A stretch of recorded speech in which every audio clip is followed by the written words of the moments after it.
Let the party go. Call every party a traitor. Think about interest of the country. सांगायचं एवढंच आहे की प्रत्येकच पार्टीला देशद्रोही का म्हणता तुम्ही.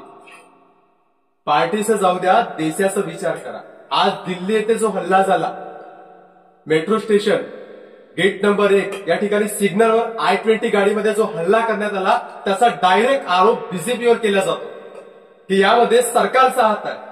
का तर हरियाणाचे इलेक्शन्स होते, ते जिंकण्यासाठी बीजेपीने हा दंगा घडवून आणला.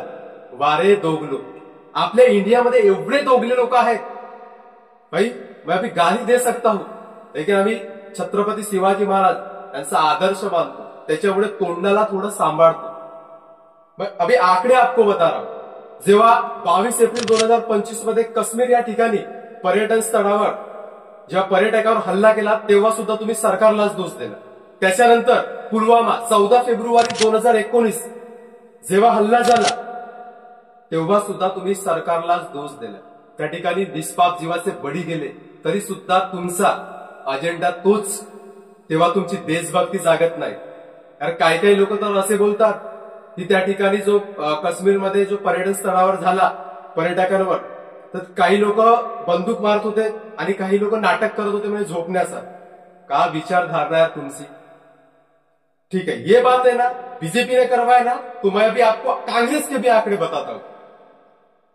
तुम्ही बीजेपी पार्टी, मैं दोनों ही पार्टी की धोती खोलूंगा. अभी 1984 मध्ये जेव्हा कांग्रेसची सत्ता होती भोपाळमध्ये, तेव्हा विषारी वायूमुळे 15,000 लोकांचा मृत्यू झाला होता.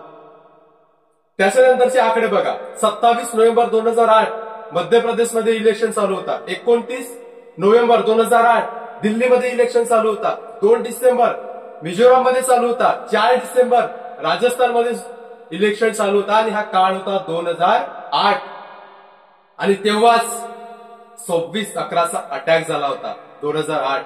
मग मला जे बीजेपीवर आरोप करतात त्यांना विचारायचं आहे, मग हा जो हल्ला घडवून आणला, तर मग काँग्रेसने हे सगळे जे काही आता इलेक्शन मी तुम्हाला सांगितले आहेत, ते जिंकण्यासाठी केले का हो, याचा थोड़ा विचार करा. आप हर बार यार पार्टी को ही दोष देते हो. मैं किसी पार्टी को सपोर्ट नहीं करता. जो बाकी लोग हैं अपना दोगलापन दिखाते हैं, बीजेपी कांग्रेस, वैसा नहीं. अगर या बीजेपी की गलती है, अगर वो भ्रष्टाचार करते हैं तो आप बोले, अगर वो अच्छे काम करते हैं तो उस अच्छे काम के बारे में भी बोले. अगर देखो भाई, वो निष्पाप जो जिनका कोई कसूर नहीं है, उनकी जाने जा रहे, आप उनकी मजाक उड़ा रहे हो. अरे थू है तुम्हारी जिंदगानी पर. आपसे मैं अनुरोध करता हूं, तुम्हाला समजावून सांगतो, तुम्ही सरकारचा विरोध करा जिथं चुकत असेल. ते का मला मान्य आता अजित काका त्यांच्याकडच्या मुलांनी तो 1800 कोटीचा भ्रष्टाचार केला, तर मग त्याच्यावर तुम्ही बोला ना. शेतकऱ्याच्या नुकसानासाठी सरकार 400-500 कोटी देऊ शकत नाही, पण ह्या मंत्र्यांचे घर भरतो, त्याच्यावर बोला. मी पण बोलतो.